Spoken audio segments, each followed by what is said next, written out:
Hello students, math care YouTube চ্যানেলে সকলকে স্বাগত। আজকে আমি ক্লাস 10-এর চক্রবৃদ্ধি সুদ ও সমহার বৃদ্ধি বা হ্রাস এর চ্যাপ্টারের অর্থাৎ কোষে দেখি 6.1-এর 7 থেকে 12 নম্বর অঙ্ক পর্যন্ত করে দেখাবো। আগের দিন আমরা পার্ট 1-এ দেখিয়েছিলাম 1 থেকে 6 পর্যন্ত। আজকে আমরা 7 থেকে 12 পর্যন্ত অঙ্কগুলো করব। তো প্রথমে আমরা 7 নম্বর অঙ্কটা দেখব। কি বলেছে? বার্ষিক 10% চক্রবৃদ্ধি হার সুদে কোন আসলের 3 বছরের চক্রবৃদ্ধি সুদ 2648 টাকা হয়। মানে এখানে আসলটা বের করতে বলেছে, আসলটা দেওয়া নেই, তা হিসাব করে লিখি। তাহলে আমরা কি করব? আসল যেহেতু দেওয়া নেই, আমরা আসল পি সমান সমান x টাকা এটা ধরে নেব। তাহলে চক্রবৃদ্ধি সুদের হার কত পার্সেন্ট বলেছে? 10% বলেছে, তাই আর সমান সমান হয়ে গেল 10%। সময় কত বছর? সময় বলে দিয়েছে 3 বছর, তাহলে সময় n সমান সমান 3 বছর। তাহলে চক্রবৃদ্ধি সুদ কত বলে দিয়েছে? 2648 টাকা। এবার আমরা চক্রবৃদ্ধি সুদের ফর্মুলাটা ফেলব। আসল যেহেতু আমার এক্ষেত্রে পি মানে দেওয়া আছে x, তাই আমরা লিখলাম x ইন্টু 1 প্লাস 10/100 কিউব, যেহেতু 3 বছর তাই মাথায় 3 হলো, মাইনাস এক্স, কারণ এইটা হচ্ছে সমূল চক্রবৃদ্ধি, তার থেকে আসলটা বিয়োগ করলে হয় চক্রবৃদ্ধি সুদ, তাই আমরা এই মাইনাস এক্স করলাম। এটার মান দেওয়া আছে প্রশ্নে 2648 টাকা, তাই এটা সমান সমান 2648।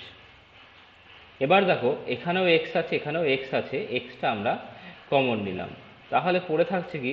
ব্র্যাকেটের মধ্যে লিখলাম 1 প্লাস 10/100 মাথায় কিউব মাইনাস 1। এইটা যদি আমরা যোগ করি তাহলে নিচে 100 থাকছে, 100 আর 1 গুণ করে 100 প্লাস 10 110। ঠিক আছে, এই যে 10-এর শূন্য আর এই নিচে 100-র একটা শূন্য কেটে গেল, পড়ে থাকবে 11/10-এর কিউব মাইনাস 1। তাহলে 11-র কিউব মানে কত? 3টে 11 গুণ করব। 11কে যদি আমরা 11 দিয়ে গুণ করি তাহলে হয়ে যায় 121। তাকে যদি আবার 11 দিয়ে গুণ করি তাহলে হয়ে যায়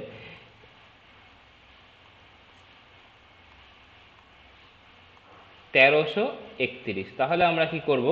1331 লিখব। 11-র কিউব হচ্ছে 1331 আর 10-এর কিউব হচ্ছে 1000 মাইনাস 1। এটা ভগ্নাংশের যোগ বিয়োগ করতে গেলে লসাগু 1000, তাহলে 1331 মাইনাস 1000-এর 1 গুণ করে হচ্ছে 1000। 1331 থেকে যদি আমরা 1000 বাদ দিই তাহলে হয়ে যাচ্ছে 331 আর নিচে থাকবে 1000। তাহলে x সমান সমান হবে 2648 গুণ 1000 বাই 331টা কোথায় যাবে? তলায় যাবে। 331 দিয়ে আমরা 2648কে যদি কাটি একবারে হয়ে যাবে 8, তাহলে 8 আর 1000 গুণ করে হয়ে যাচ্ছে 8000। তাহলে আসলের পরিমাণ হচ্ছে 8000 টাকা। এবার আমরা 8 নম্বর অঙ্কটা দেব। রহমত চাচা বার্ষিক 9% চক্রবৃদ্ধি সুদে কিছু টাকা সমবায় ব্যাংকে জমা রাখে। 2 বছর পর সুদে আসলে 29,702.50 টাকা ফেরত পেলেন। তার মানে তার সমূল চক্রবৃদ্ধিটা দেওয়া আছে আমার। রহমত চাচা কত টাকা সমবায় ব্যাংকে জমা রেখেছিলেন? তাহলে কত টাকা জমা রেখেছিলেন সেটা দেওয়া নেই, তাহলে আমরা কি করব? ধরি রহমত চাচা সমবায় ব্যাংকে x টাকা জমা রেখেছিলেন। আসল এক্ষেত্রে পি সমান সমান এক্স হবে। চক্রবৃদ্ধি সুদের হার বলা আছে 9%, তাই লিখলাম আর সমান সমান 9%। সময় এন মানে ক বছর? 2 বছর, তাই লিখলাম 2 বছর। এবার যেহেতু চক্রবৃদ্ধি সুদ এটা দেওয়া আছে 29,702.50 টাকা, এটাকে আমরা এ ধরছি। তাহলে সমূল চক্রবৃদ্ধির ফর্মুলা কি? পি ব্র্যাকেটে 1 প্লাস আর বাই 100 মাথায় এন ইকুয়াল টু এ। এটা আমার দেওয়া আছে। সমূল চক্রবৃদ্ধি সুদ যেহেতু আমরা এ ধরেছি তাই আমরা এটা সমান সমান এ লিখলাম। এবার আমরা সকলের মান বসিয়ে দিচ্ছি। পি মানে কত ধরেছি? এক্স ধরেছি, পির জায়গায় এক্স লিখলাম। 1 প্লাস আর মানে কত? 9/100 স্কোয়ার ইকুয়াল টু 29,702.50। এবার এই 100 আর 1 গুণ করে 100 প্লাস 9, 109/100 স্কোয়ার। পরের লাইন কি করব? এই 109/100 স্কোয়ার আছে, তাই এটাকে আমরা দুবার লিখলাম গুণ করে। পরের লাইন x সমান সমান এই যে নিচে যে 100 দুটো আছে সেই দুটো কি হয়ে যাবে, গুণ হয়ে যাবে উপরে এপাশ সমান সমান এর পাশে এলে হয়ে যাবে গুণ 100 গুণ 100। আর এখানে যে 109 আর 109 আছে ওপরে গুণ আছে, এটা যখন সমান সমান এই সাইডে আসবে তখন তলায় যাবে 109 গুণ 109।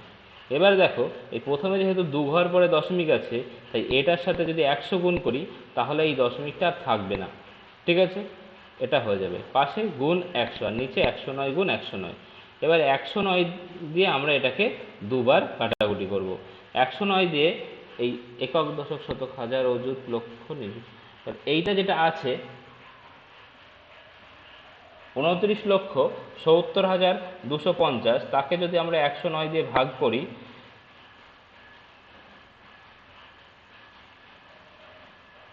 তাহলে হবে 27,250। এই 109 দিয়ে এটাকে যদি আমরা ভাগ করি হবে 27,250।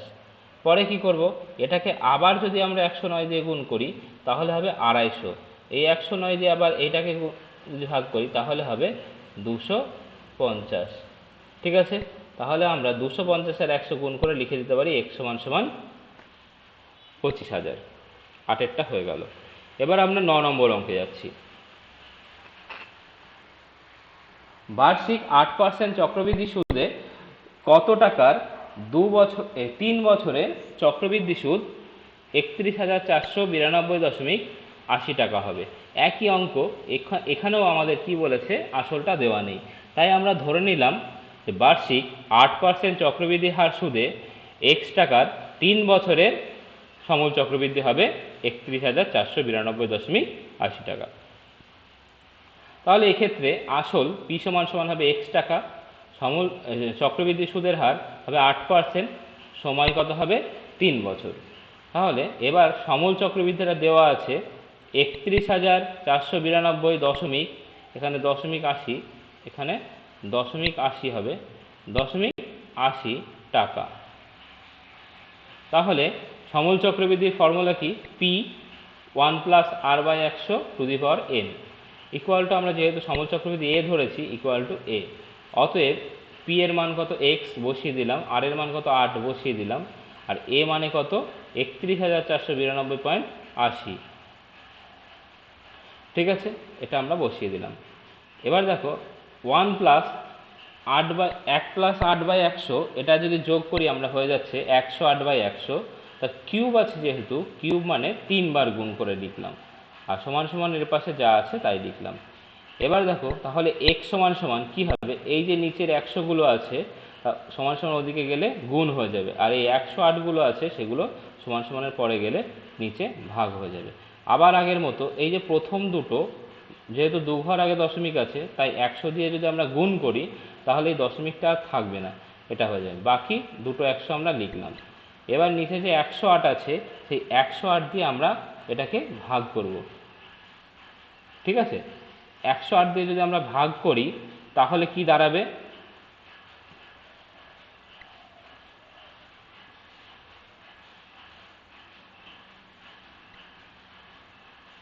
যদি আমরা এই প্রথমে ধরো 108 দিয়ে এটাকে ভাগ করছি তাহলে হবে 108 দিয়ে ভাগ করলে 29,160, এইটা হবে। একে যদি আমরা আবার 108 দিয়ে ভাগ করি তাহলে হবে 270। এবার আমরা 7 দিয়ে ভাগ করব, 7 দিয়ে ভাগ করলে এটা হবে 27 দিয়ে ভাগ করব, তাহলে এটা হবে 10, এটা হবে 4, এই 4 দিয়ে আমরা 100 ভাগ করলে হবে 25, তাহলে 25, 10 আর 100, 10 আর 100 গুণ করে 1000, আর 25 গুণ করলে হচ্ছে 25,000, তাহলে অ্যান্সার হয়ে গেল 25,000। অ্যান্সার লিখে দেব। 10এরটা বার্ষিক 7.5% সুদের হারে 12,000 টাকার 2 বছরের চক্রবৃদ্ধি সুদ ও সরল সুদের অন্তর নির্ণয় করি। তার মানে আমাদের চক্রবৃদ্ধি সুদও বের করতে হবে, আবার 2 বছরের সরল সুদও বের করতে হবে, তারপরে তাদের অন্তর বের করতে হবে, অর্থাৎ তাদের বিয়োগফলটা বের করতে হবে। তাহলে এক্ষেত্রে আসল কত 12,000 টাকা, তাই p সমান সমান 12,000 টাকা। সরল সুদের হারও 7.5%, আবার চক্রবৃদ্ধি সুদের হারও 7.5%। এবং সময় দেওয়া আছে কত? 2 বছর, তাই সময় n সমান সমান লিখলাম 2 বছর। এবার 2 বছরের চক্রবৃদ্ধি সুদের ফর্মুলা কি? p bracket 1 plus r/100 to the power n minus p। এবার এখানে p মানে কত? 12,000, r মানে কত? 7.5, n মানে কত? 2 বছর, তাই লিখলাম 2 মাইনাস 12,000। এখানেও 12,000 আছে, এখানেও 12,000 আছে, আমরা কমন নিয়ে নিলাম। তাহলে ব্র্যাকেটে পড়ে থাকবে কি? 1 প্লাস 7.5/100 স্কোয়ার মাইনাস 1। দেখো এইটা আছে, এটা যদি a হয় তাহলে a স্কোয়ার, আর 1 মানে আমরা বলতে পারি 1 স্কোয়ার, তাহলে 1 হচ্ছে b। তাহলে হয়ে যাচ্ছে এটা সূত্র কি? a square minus b square. এটার সূত্র হচ্ছে a plus b a minus b। তাই আমরা 1 প্লাস 7.5/100 প্লাস 1 একবার করব, আবার 1 প্লাস 7.5/100 মাইনাস 1 একবার করব। যখন এটা যোগ হবে 1 আর 1 2 প্লাস 7.5/100 লিখব, আর 1 থেকে 1 যখন বিয়োগ করব তখন শুধুমাত্র 7.5/100 লিখব। এই ক্ষেত্রে আমরা দশমিক যদি তুলি 7.5-এর, এই দশমিকটা যদি তুলি তাহলে কি হবে? দশমিক তুলে নিচে 100টা, 100-র পরিবর্তে এখানে 1000 হবে, কারণ দশমিক তুললে একটা 10 আসবে। 10 আর 100 গুণ করে 1000। এক্ষেত্রেও 7.5-এর দশমিক তুললে হয়ে যাবে 1000। তারপরে এই ব্র্যাকেটটা যদি আমরা যোগ করি 1000 লসাগু, 2 আর 1000 গুণ করলে 2000, আর এখানে আছে 75, তাহলে হয়ে যাচ্ছে 2075।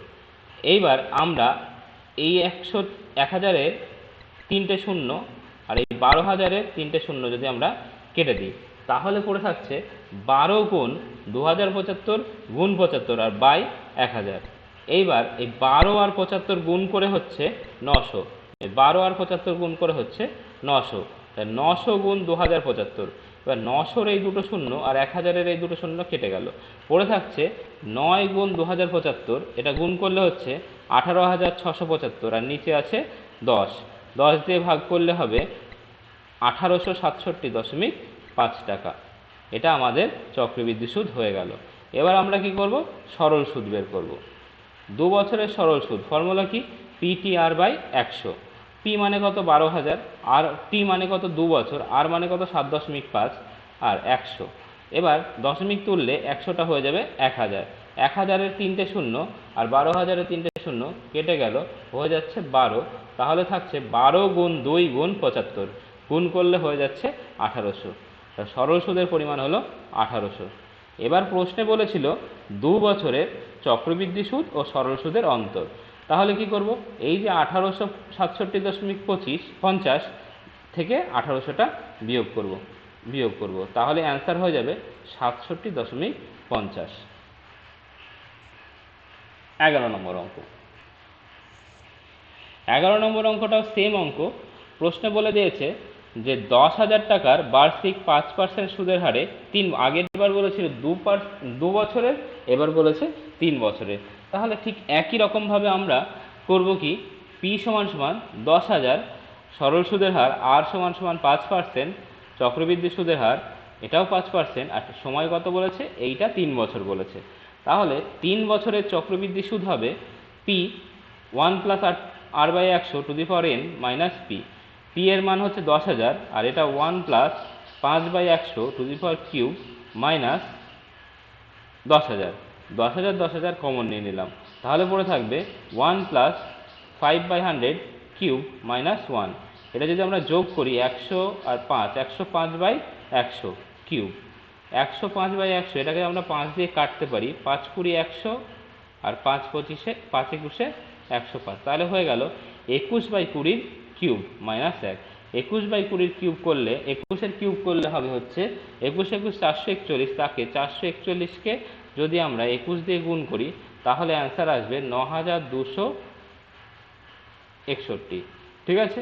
তাহলে অর্থাৎ 3টে 21 গুণ করলে এইটা আসছে, 3টে 21 গুণ করলে আমার 9,261 আসছে। আর নিচে 20 আছে, 20-র কিউব করলে 3টে 20 গুণ করে হচ্ছে 8,000 মাইনাস 1। 10,000 ব্র্যাকেটে 8,000 হচ্ছে লসাগু, হলো 9,261 মাইনাস 8,000। তাহলে এই যে 8,000-এর 3টে শূন্য, 10,000-এর 3টে শূন্য কেটে গেল, পড়ে থাকছে 10, আর ওপরে 9,261 থেকে 8,000 বাদ দিলে হচ্ছে 1,261। এটা যদি গুণ করি 12,610/8 থাকছে। 8 দিয়ে 12,610কে যদি আমরা ভাগ করি, এখানে পাশে দেখো ভাগটা করে দিয়েছি, ভাগ করলে হচ্ছে 1576.25 টাকা। তাহলে 3 বছরের চক্রবৃদ্ধি সুদ হচ্ছে 1576.25 টাকা। তাহলে 3 বছরের সরল সুদ কত হবে? 3 বছরের সরল সুদ হচ্ছে PTR/100। তাহলে পি মানে কত? 10,000, টি মানে কত? 3 বছর, আর মানে কত? 5/100। 100 দুটো শূন্য, 10,000-এর দুটো শূন্য কেটে গেল। 100 গুণ 3 গুণ 5 হয়ে গেল 1500 টাকা।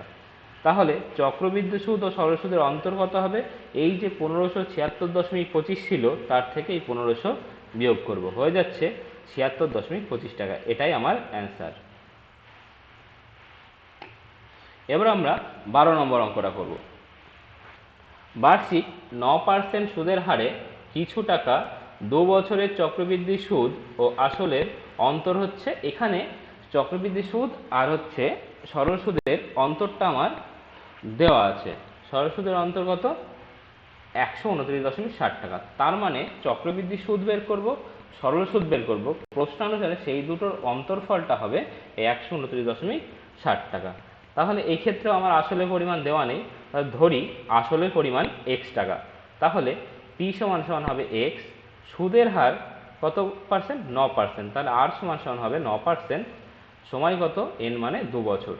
তাহলে একই রকমভাবে 2 বছরের চক্রবৃদ্ধি সুদ, চক্রবৃদ্ধি সুদের ফর্মুলা p ব্র্যাকেটে 1 প্লাস r/100n মাইনাস p। সেখানে p মানে আমরা ধরে নিয়েছি x আর r মানে 9 বসিয়ে দিলাম। তাহলে এই দুটোর মধ্যে দেখো x কমন নিলাম, 1 প্লাস 9/100 তাহলে স্কোয়ার মাইনাস 1। এই যে এইটা, এটা যদি আমরা a ধরি তাহলে হয়ে যাচ্ছে a স্কোয়ার, আর 1কে যদি আমরা b ধরি, 1 মানে আমরা ভাবতেই পারি যে 1 স্কোয়ার। তাহলে এটা একটা সূত্র, a square minus b square. তার সূত্র কি? a plus b a minus b। তাহলে আমরা লিখতেই পারি যে 1 প্লাস 9/100 প্লাস 1 একবার, আর 1 প্লাস 9/100 মাইনাস 1 একবার। ঠিক আছে? তাহলে এইখানে দেখো 1 আর 1 যোগ করে হচ্ছে 2 যোগ 9/100, আর 1 থেকে 1 বিয়োগ করলে থাকছে না, থাকছে শুধুমাত্র 9/100। এটা যদি আমরা যোগ করি, 2 আর 100 গুণ করে 200, 200 আর 9, 209/100, আর এটা 9/100। 209 আর 9 গুণ করে হচ্ছে 1881, আর নিচে 100 গুণ করে 10,000। এইটা হয়ে গেল আমার চক্রবৃদ্ধি সুদ। এবার আমরা বের করব সরল সুদ। 2 বছরের সরল সুদ কি? PTR/100। p মানে আমরা ধরে নিয়েছি x, t মানে 2, r মানে 9, তাহলে হয়ে যাচ্ছে 18x/100। তাহলে শর্তানুসারে কি হবে? এই চক্রবৃদ্ধি সুদ আর এই সরল সুদ, এদের অন্তরটা 129 টাকা 60 পয়সা বলেছিল। তাহলে আমরা কি করব? এই চক্রবৃদ্ধি সুদ মাইনাস সরল সুদ সমান সমান 129.60। এই 10,000 আর 100 লসাগু 10,000 হচ্ছে, 10,000কে 10,000 দিয়ে ভাগ করলে 1 হচ্ছে, 1 আর 1881 গুণ করলে 1881 হচ্ছে, 1881x মাইনাস 100 দিয়ে 10,000কে ভাগ করলে 100 হচ্ছে, 100 দিয়ে 18কে গুণ করলে 1800x সমান সমান 129.60। এই ওপরের দুটো বিয়োগ করে 81x হচ্ছে, নিচে 10,000 সমান সমান 129.60। তাহলে এবার এই 10,000 দিয়ে 129.60কে গুণ করব, তাহলে 81x সমান সমান হবে এইটা। ঠিক আছে? এবার x সমান সমান তাহলে কোথায় যাবে? 81টা তলায় যাবে। যদি আমরা 129, এইটাকে আমরা 81 দিয়ে যদি আমরা ভাগ করি, আর কিছুই না, এটা দিয়ে যদি আমরা ভাগ করি, একবারে কেটে যাবে 16,000। তাই আমরা অ্যান্সার লিখে দিলাম কি? x সমান সমান 16,000। অ্যান্সার হয়ে গেল, এটা আমরা অ্যান্সার লিখে দিলাম। বার্ষিক 9% সুদের হারে 16,000 টাকার 2 বছরের চক্রবৃদ্ধি সুদ ও সরল সুদের অন্তর হবে 129 টাকা 60 পয়সা। ঠিক আছে?